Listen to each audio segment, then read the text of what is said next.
कि तलवार, धनुष और पैदल सैनिक कुरुक्षेत्र में खड़े हुए। एक बिंब बनाता हूं, चित्र बनाता हूं कि तलवार, धनुष और पैदल सैनिक कुरुक्षेत्र में खड़े हुए, रक्त पिपासु महारथी एक दूसरे सम्मुख अड़े हुए, कई लाख सेना के सम्मुख पांडव 5 बिचारे थे। एक तरफ थे योद्धा सब, एक तरफ समय के मारे थे। महासमर की प्रतीक्षा में, महासमर की प्रतीक्षा में सारे ताक रहे थे जी, और पार्थ के रथ को स्वयं केशव हाँक रहे थे जी। रणभूमि के सभी नजारे देखने में कुछ खास लगे। माधव ने अर्जुन को देखा, अर्जुन उन्हें उदास लगे। कुरुक्षेत्र का महासमर एक पल में तभी सजा डाला। 5 जन्य उठा कृष्ण ने मुख से लगा बजा डाला। हुआ शंखनाद, जैसे ही सबका गर्जन शुरू हुआ, रक्त बिखरना हुआ शुरू और सबका मर्दन शुरू हुआ। कहा कृष्ण ने उठ पाड़, कहा कृष्ण ने उठ पाड़, और एक आंख को मीच जरा, गांडी ऊपर रख बाणों को, पिरतिंचा को खींच जरा, और आज दिखा दे रणभूमि में, आज दिखा दे रणभूमि में योद्धा की तासीर। यहाँ इस धरती पर कोई नहीं अर्जुन के जैसा वीर, इस धरती पर कोई नहीं अर्जुन के जैसा वीर। यहाँ सुनी बात माधव की तो अर्जुन का चेहरा उतर गया। एक धनुर्धारी की विद्या मानो चूहा उतर गया।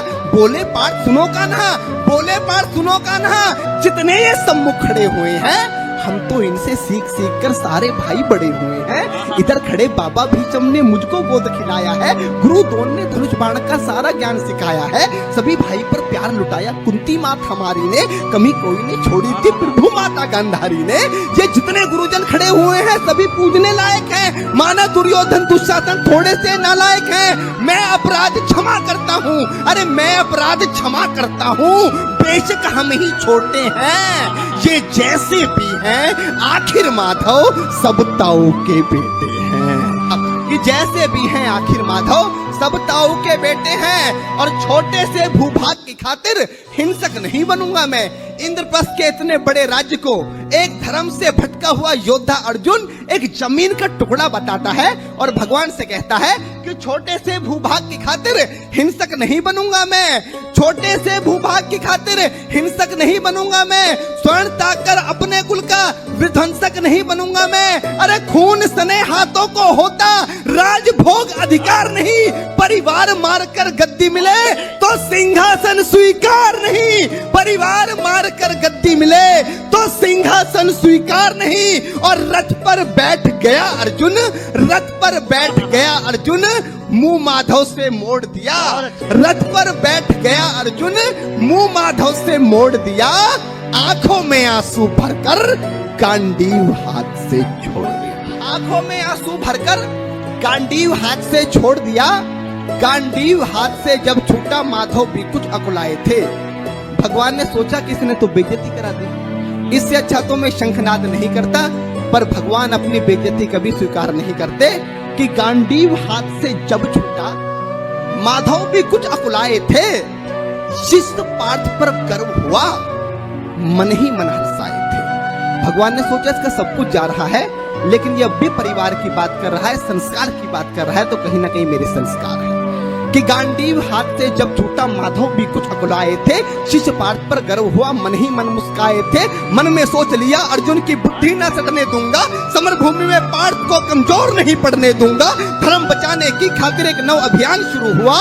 उसके बाद जगत गुरु का गीता ज्ञान शुरू हुआ, उसके बाद जगत गुरु का गीता ज्ञान शुरू हुआ। एक नजर में, एक नजर में, एक नजर में, एक नजर में रणभूमि के कण-कण डोल गए माधव। टकटकी बांधकर देखा अर्जुन, एकदम बोल गए माधव, पार्थ मुझे पहले बतलाते, ए पार्थ मुझे पहले बतलाते, मैं संवाद नहीं करता, पार्थ मुझे पहले बतलाते, मैं संवाद नहीं करता, तुम सारे भाइयों की खातिर कोई विवाद नहीं करता। पांचाली के तन पर लिपटी साड़ी खींच रहे थे वो, दोषी वो भी उतने ही हैं, जबड़ा भींच रहे थे जो, घर की इज्जत तड़प रही कोई दो टूक नहीं बोले, पौत्र बहू को नगन देखकर गंगा पुत्र नहीं खोले, तुम कायर बनकर बैठे हो, ये पार्थ बड़ी बेशर्मी है। संबंध उन्हीं से निभा रहे जो लोग यहाँ अधर्मी है। हे पांडु के पुत्र, अरे हे पांडु के पुत्र, धर्म का कैसा कर्ज उतारा है। अरे शोले होने थे आंखों में पर बहती जलधारा है, शोले होने थे आंखों में पर बहती जलधारा है। और गांडीव उठाने में पार्थ, गांडीव उठाने में पार्थ, जितनी भी देर यहाँ होगी, गांडीव उठाने में पार्थ जितनी भी देर यहाँ होगी, इंद्रप्रस्थ के राज्य भवन में उतनी अंधेर वहां होगी।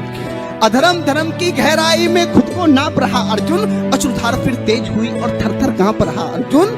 हे पार्थ मुझे बतलाओ, कुलनाशक कैसे बन जाऊं, रक्त सिंहासन लाशों पर मैं शासक कैसे बन जाऊं। कैसे उठेंगे कर उन पर जो कर पर अधर लगाते हैं। कर का मतलब होता है हाथ, अधर का मतलब होता है होठ। जो मेरे हाथों को चूमते हैं उस पर हाथ कैसे उठाऊं, कि कैसे उठेंगे कर उन पर, कैसे उठेंगे कर उन पर जो कर पर अधर लगाते हैं। करने को जिनका स्वागत ये कर भी स्वयं जुड़ जाते हैं। इन्हीं करों ने बाल काल में सबके पैर दबाए हैं, इन्हीं करों को पकड़ करों में पितामह मुस्काए हैं। अपनी बाणों की नोक जो इनकी ओर करूंगा मैं, केशव मुझको मृत्यु दे दो उससे पूर्व मरूंगा मैं। केशव मुझको मृत्यु दे दो उससे पूर्व मरूंगा मैं। बात युद्ध के मुझे न कुछ भी पास दिखाई देता है। माधव इस रणभूमि में बस नाश दिखाई देता है। जिंदाबाद। माधव इस रणभूमि में बस नाश दिखाई देता है। बात बहुत भावुक थी किंतु जगत गुरु मुस्काते थे और ज्ञान की गंगा निरंतर चक्रधारी बरसाते थे। जन्म मरण की यहाँ योद्धा बिल्कुल चाह नहीं करते, क्या होगा अंजाम युद्ध का ये परवाह नहीं करते। पार्थ यहाँ कुछ मत सोचो, बस कर्म में ध्यान लगाओ तुम। बात युद्ध के क्या होगा ये मत अनुमान लगाओ तुम। इस दुनिया के रक्तपात में कोई तो साथ नहीं, निज जीवन का करे फैसला नर के बस की बात नहीं। तुम ना जीवन देने वाले नहीं मारने वाले हो, ना जीत तुम्हारे हाथों में तुम नहीं हारने वाले हो। ये जीवन दीपक की भांति यूं ही चलता रहता है, पवन वेग से बुझ जाता है वरना चलता रहता है। मानव वश में शेष नहीं कुछ फिर भी मानव डरता है। मानव वश में शेष नहीं कुछ फिर भी मानव डरता है। वह मरकर भी अमर हुआ जो धर्म की खातिर मरता है। वह मरकर भी अमर हुआ जो धर्म की खातिर मरता है। ना सत्ता सुख से होता है ना सम्मानों से होता है। डॉक्टर साहब अभी यहाँ पर शहीदों की बात की, दुनिया का सबसे बड़ा सम्मान क्या होता है। पार्थ ने गीता में अर्जुन को बताया कि ना सत्ता सुख से होता है ना सम्मानों से होता है। जीवन का सार सफल केवल बस बलिदानों से होता है। जीवन का सार सफल बेहद बस बलिदानों से होता है। और देहदान योद्धा ही करते हैं। जब हमारे सेना के जवान पुलिस के जवान अपनी शहादत देते हैं तो उनको झंडे में लपेट कर लाया जाता है।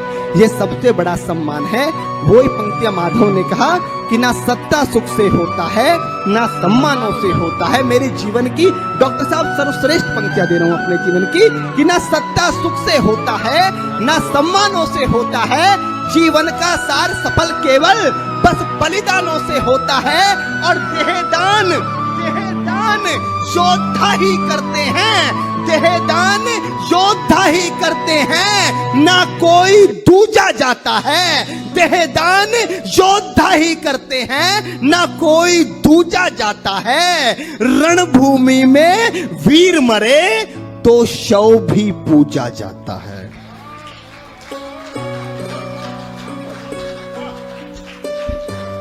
देहदान योद्धा ही करते हैं, ना कोई दूजा जाता है। रणभूमि में वीर मरे तो शव भी पूजा जाता है। और योद्धा की प्रवृत्ति जैसे खोटे शस्त्र बदलती है।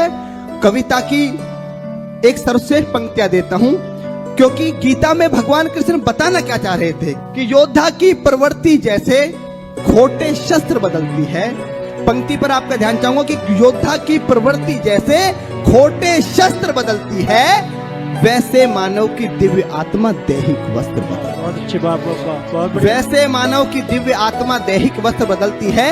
ये मान और सम्मान बताओ, जीवन के अपमान बताओ। उसके बाद अर्जुन कहता है कि ये मान और सम्मान बताओ, जीवन के अपमान बताओ। जीवन मृत्यु क्या है माधव, रण में जीवन दान बताओ। काम क्रोध की बात कही तो मुझको उत्तम काम बताओ। अरे खुद को ईश्वर कहते हो तो जल्दी अपना नाम बताओ। खुद को ईश्वर कहते हो तो जल्दी अपना नाम बताओ। इतना सुनते ही माधव का धीरज पूरा डोल गया। तीन लोक का स्वामी फिर बेहद गुस्से में बोल गया, अरे कान खोलकर सुनो पार्थ, मैं ही त्रेता का राम हूँ। कान खोलकर सुनो पार्थ, मैं ही त्रेता का राम हूँ। कृष्ण मुझे सब कहते हैं, मैं द्वापर का घनश्याम हूँ। रूप कभी नारी का रखकर मैं ही केस बदलता हूँ। धर्म बचाने की खातिर मैं अनगिन वेश बदलता हूँ। विष्णु जी का दशम रूप में परशुराम मतवाला हूँ। नाग कालिया के फन पे मैं मर्दन करने वाला हूँ। बाकासुर और महिषासुर को मैंने जिंदा गाड़ दिया। बाकासुर और महिषासुर को मैंने जिंदा गाड़ दिया। नरसिंह बनकर खातिर हिरण्यकश्यप फाड़ दिया, नरसिंह बनकर धर्म की खातिर हिरण्यकश्यप फाड़ दिया। और रथ नहीं कहीं भी चलता है, रथ नहीं कहीं भी चलता है, बस मैं ही आगे बढ़ता हूं।